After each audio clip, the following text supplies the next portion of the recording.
Go ahead, Golliver. Coach. Mark, it seemed like you guys kind of just were able to outlast them tonight, particularly after the great start to the third quarter. What did you notice about the way that your team was able to just close out the win? Well, credit Houston. I thought they played well. Obviously, those are tough games. Those guys are good players and they're motivated. They're getting opportunities that they don't normally have. And we're in the thick of a schedule here, so we had to get our energy going.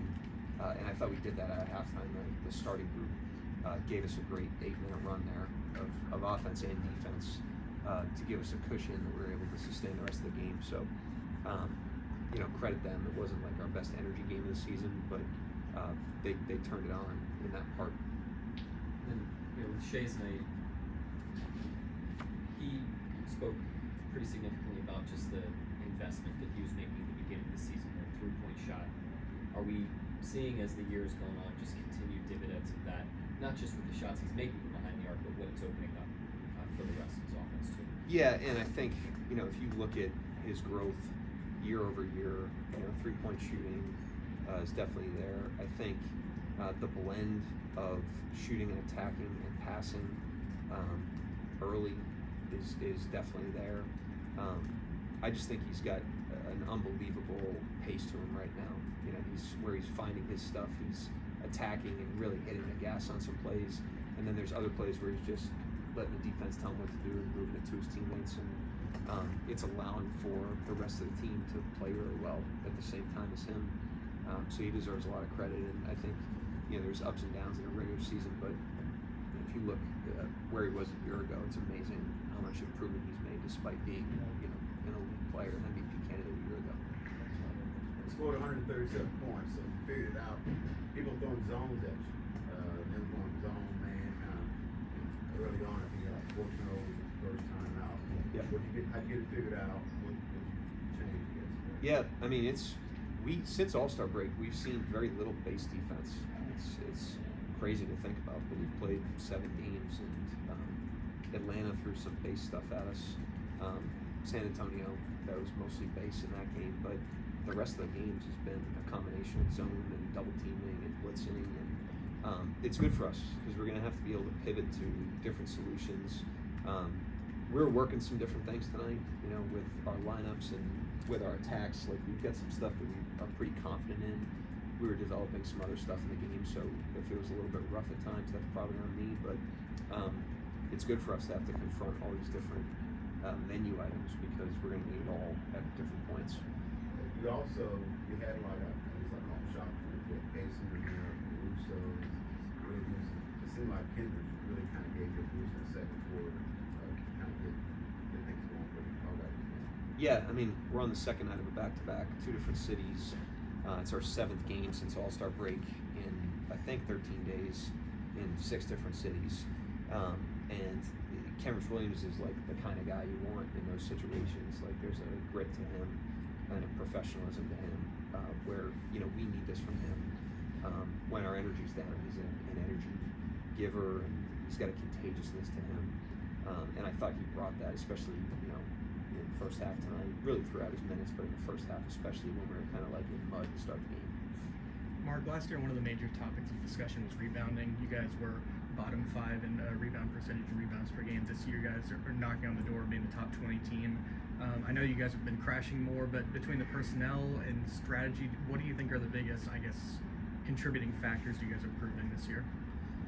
I mean, you want to win the possession battle, and turnovers on both ends do that, and we've been great at that, obviously, for a long time. But you also don't want to concede rebounds as a result of that, and so I think the fundamentals of crashing, fundamentals of blocking out have accumulated over time. I think our returning players have gotten pretty good at that, and I think Hartenstein's helped with that. He's played a lot of minutes, and he helps your team on both ends on the glass, and so it's definitely in a good spot. And if we can rebound the ball offensively, defensively, limit our turnovers, force turnovers, you're widening your margin for error in a game that you're doing those things.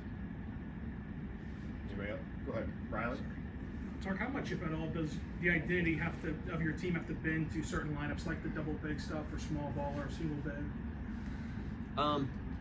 The identity shouldn't change. We want to be a compete together team. The system fundamentals shouldn't change. The system fundamentals are baseline things that transcend position, transcend lineups. That's like individual defense. It's blockouts. It's floor spacing. It's how sharp we are in our two-man actions. Like that stuff doesn't change. So the identity of the team doesn't change. The schemes change. And that's where when you go small, changes the way you defend schematically, changes the way you attack schematically. But the reason we have those constants from the environment we have in our building to our compete together identity to our system fundamentals, the reason we have those so consistent is so that we can do different things and bend to different lineups and adapt to different skill sets of players and lineups. Hit the 50 win mark tonight, fastest OKC team has ever gotten 50 games.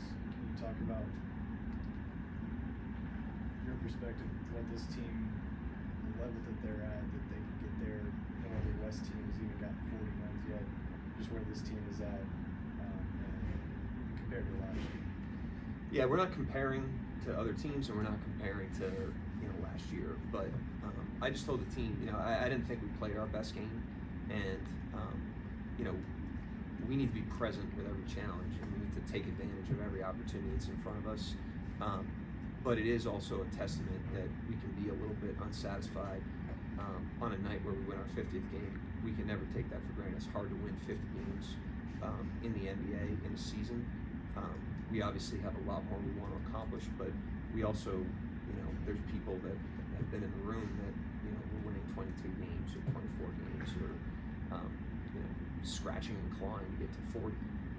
And so we're going to be grateful, for 50. And we can be grateful for that, and we can also be hungry at the same time. Both can be true, and both are true for us. But we don't take, 50-win season for granted ever. A two-part question, Coach. You mentioned the third quarter, that shift that we saw. What did you see? What are some of the things that stood out the most out of that? And the second part of my question is, just what did you see out of Chet Holmgren in his first game back since the ankle injury in Atlanta? Chet's impactful, so when he's out there, even if he doesn't have his A game, he's going to impact the game. He's still coming back from, a larger period of time off. So we're not really evaluating his performance night to night. We're just trying to see an uptick week to week, and we will continue to, because he's a really good player. So, as for the shift, I think on a night like this where you're trying to find it and you're trying to get the engine to turn a little bit, that's where like the individual efforts of players matters. I mentioned Kenrich to Myron's question. I thought Cason Wallace went in there in the first half and he took the energy to a different level. Like he wasn't being denied early. I thought Jay Will gave us a really good energetic lift in the first, and then I thought that group to start the third quarter, those guys made a decision coming out of halftime that we were going to have more energy and they were going to feel us more on both ends of the floor, and they did. And so it's important that guys take individual responsibility for their energy and what they're contributing to the team, and that stuff's contagious when you have a team as connected and competitive as us. What did you like from the double big lineup tonight? It seems like the connection between Hartenstein and Holmgren is growing a little bit. Yeah, I mean, we still haven't seen it, in maybe its most optimal form, which is against bigger teams that are like, just trying to play, through your chest at the basket.